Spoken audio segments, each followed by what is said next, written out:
जैसा तुमने कहा वैसे ही कहीं रुक गए होंगे। सच में माँ जी, अपनी सेहत का ध्यान न रखकर सबके बारे में चिंता करते रहते हैं। इसलिए इस गांव के लिए भगवान है वो, इसीलिए उनको सब देवता की तरह मानते हैं। हाँ माँ, मैं जाकर देख कर आता हूँ। तुमने अपने दोस्तों से मिलने का प्लान किया है ना? तुम्हें देर होती होगी, तुम खाना खा लो। कैसी बात कर रही हो?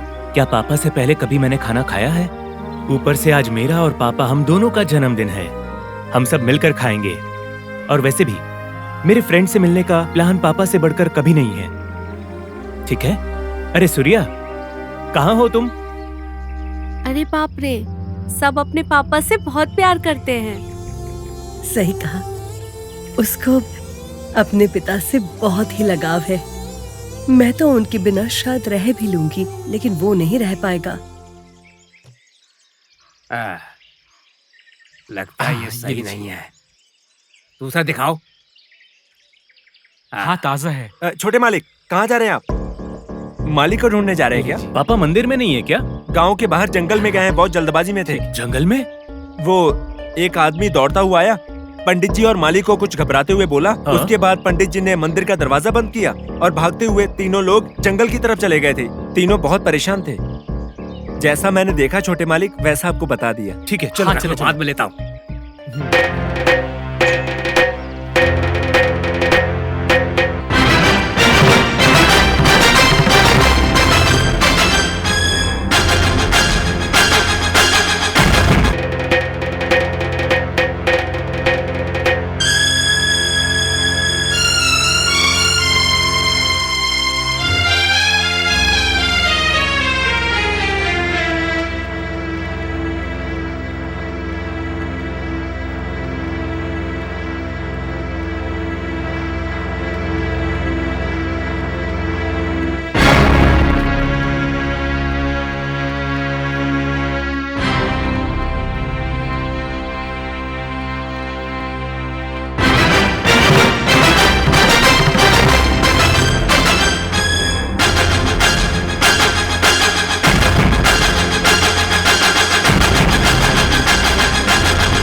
अद्भुत नागमणि मेरे कब्जे में आ गई है।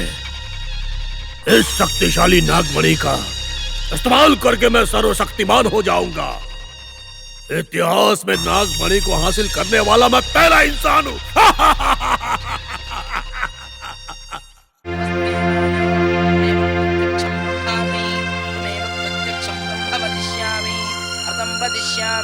सत्यं वदिष्यामि तन्मामवतु तद्भक्तारमवतु अवतु माम् अवतु भक्तारम्। ॐ शान्ति शान्ति शान्तिः। इदं विष्णुर्वचक्रमे द्वैधान्निधदेवतं समूढभस्य वागुंशते। यजमानस्य पितुः यजमानस्य पितामहं यजमानस्य प्रपितामहेभ्यः स्वर्गलोकमहालोक शाश्वत ब्रह्मलोक नित्यनिवासत्यर्थं हिरण्यश्राद्धाख्यं जलतर्पणं तुभ्यमहं सम्प्रददे नमः।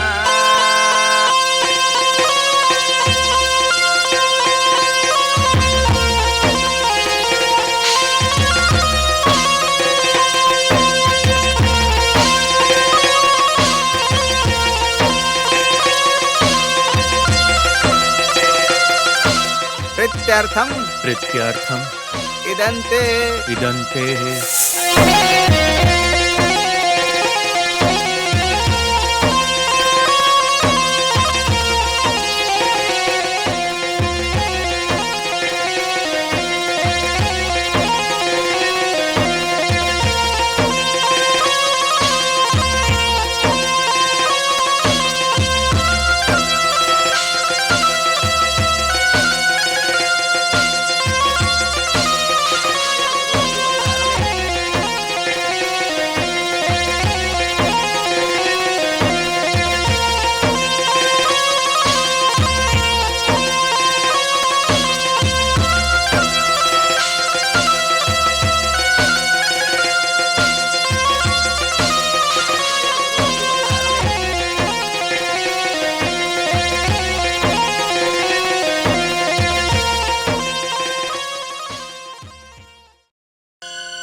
आकाशात् पततन्तोऽयं यथा गच्छति सागरं सर्वदेव नमस्कारः केशवं प्रति गच्छति। पिण्डत्रयदाभ्यो नमः कर्पूरदिव्यमङ्गलनीराजनं समर्पयामि। बेटा, आपके पिता की आत्मा यहीं कहीं भटक रही है। ये कौवे को खिला दीजिए और उन्हें नमस्कार कीजिए।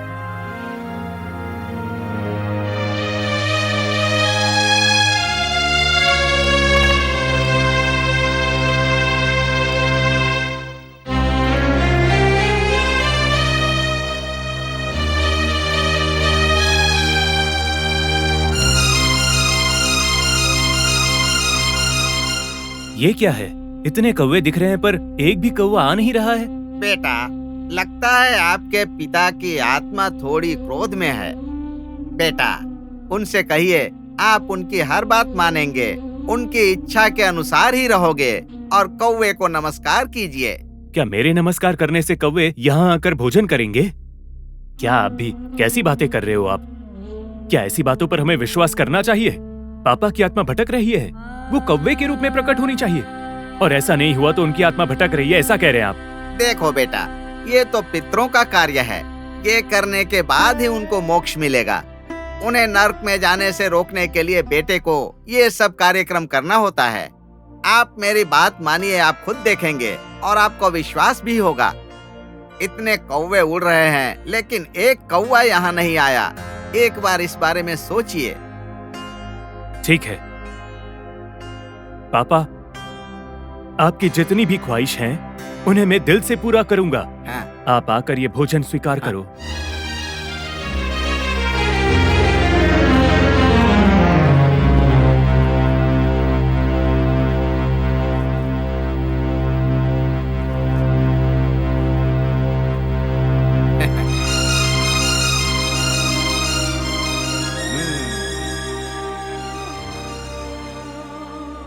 पर मैं उस नागराज को कभी माफ नहीं कर सकता। कहीं भी एक भी सांप दिखने नहीं दूंगा। मेरा सामना जिस सांप से भी होगा उसे छोड़ूंगा नहीं। मुझे माफ कर दीजिए पापा, आपसे मैंने झूठ बोला है। चलिए पंडित जी।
ये मैं नहीं बोल रहा हूँ, तालपत्र के ग्रंथ में जो लिखा है वो बता रहा हूँ।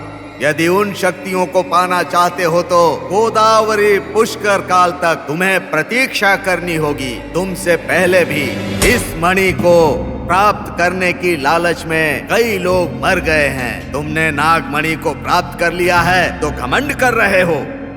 इसकी शक्तियों को पाने के लिए गोदावरी पुष्कर काल तक त्रिवेणी संगम के पास पूर्णिमा की रात्रि को बहुत श्रद्धा के साथ स्नान करना होगा। तब जाकर उस मणि की शक्ति पा सकते हो। तब तक ये मणि केवल अलंकार की वस्तु है, ये शक्तिशाली मणि नहीं होगा। ये सच्चाई जानने के लिए तालपत्र ग्रंथ देख लो। चलिए रामचंद्र जी, अब हम कुछ नहीं कर सकते, उसकी मौत का मुहूर्त खुद ही निकल गया है। तब तक ये मणि केवल अलंकार की वस्तु है। तब तक ये मणि केवल अलंकार की वस्तु है, ये शक्तिशाली मणि नहीं है।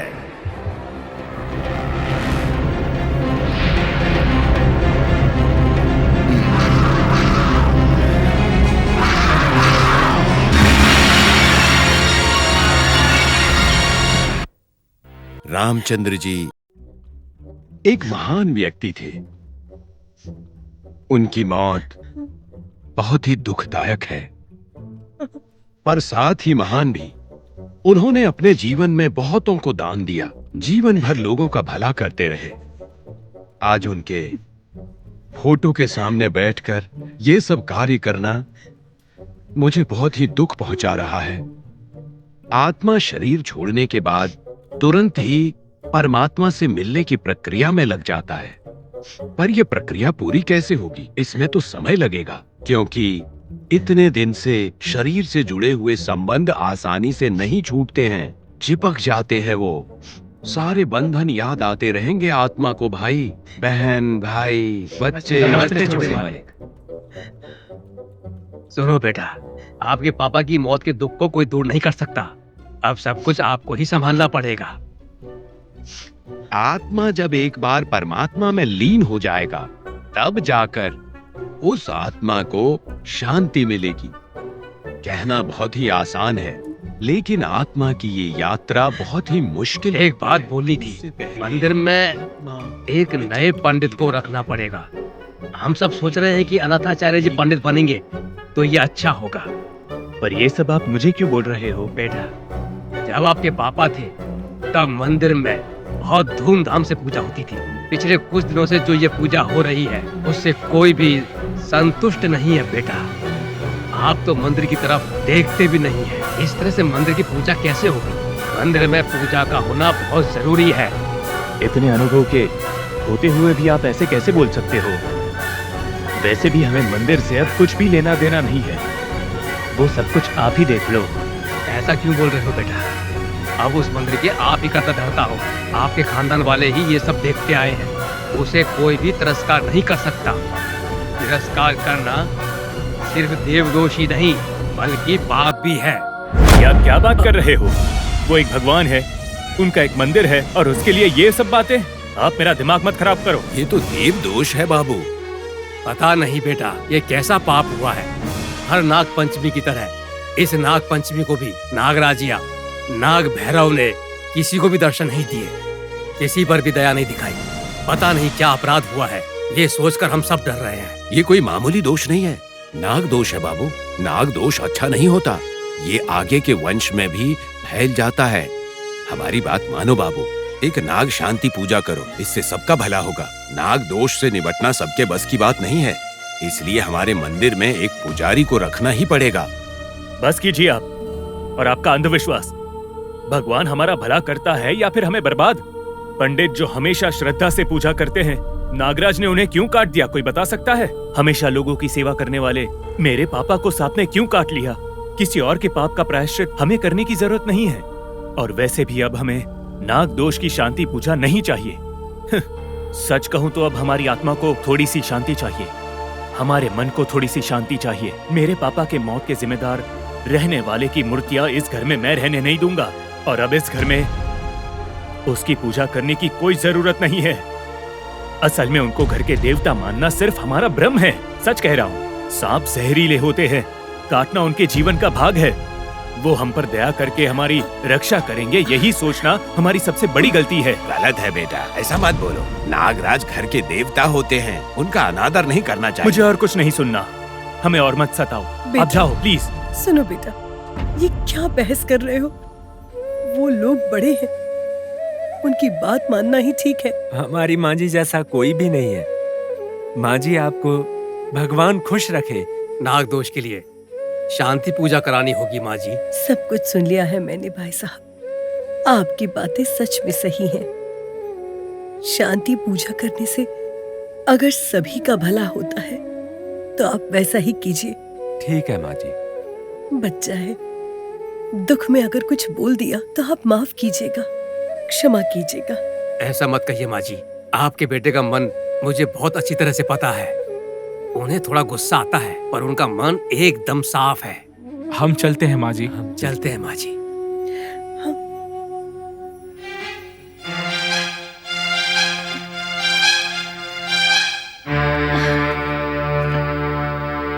नागरतक स्वामी के पाप के कारण मेरे भक्त की बलि चढ़ी है, इसलिए मेरा क्रोध बढ़ा है। बदला लेने के लिए मैंने बहुत बार उसका पीछा किया है।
पूजा के लिए फल लेकर आओ।